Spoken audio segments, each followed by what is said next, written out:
Ang tutag talaga ng puso mo, Crisanto. Ay, pasang kumpul, oh. Barilin mo. Alam mo, Freda, ayokong gamitin ang katatagan ng puso ko sa mga balugat na yan. Matagal na rin panahon ng inintay ko. Alam ko na ibig mong sabihin. Paghihiganti na naman. Crisanto, hindi ko mayaalis sa yung magkimkim ka ng ganyang galit. Pero sa palagay mo kaya, makikilala mo. Ang pagmumukha ng mga hayop nila matagal na nakagukit sa aking isipan. Napakalit ng daigdig para hindi ko sila makita. Hindi ka pa ba naliligayahan sa buhay natin? Tahimik, walang alalahanin. Kung kailangan natin ng pera, marami tayong baka. Mabibili naman sa ibaba. At saka, narito naman ako para tulungan ka makalimot sa iyong suliranin.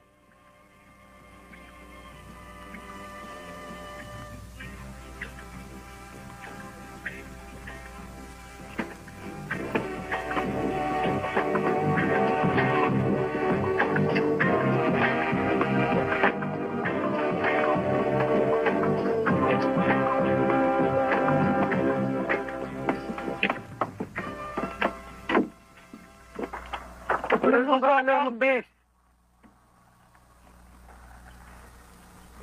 Teka nga muna. Sabihin mo nga sa akin na to, maganda ba ako o hindi? Yung totoo, Siyempre. Oh, maganda ba ako o hindi? ganda na kung maganda. Sige, maligo ka na. Magpingin tuloy yung mga bakit pagbibili ko sa Tiangge bukas. Kasama ako? Na ipagbibili? Anong pinagbibili sinasabi mo dyan? Iniinit mo na naman ako eh. Basta sasama ako, lagi na lang ako naiiwanan dito. Bakit? Kinahiya mo ba ako? O sige, kasama na kung kasama. Hindi mo na yung mga baka. Sige.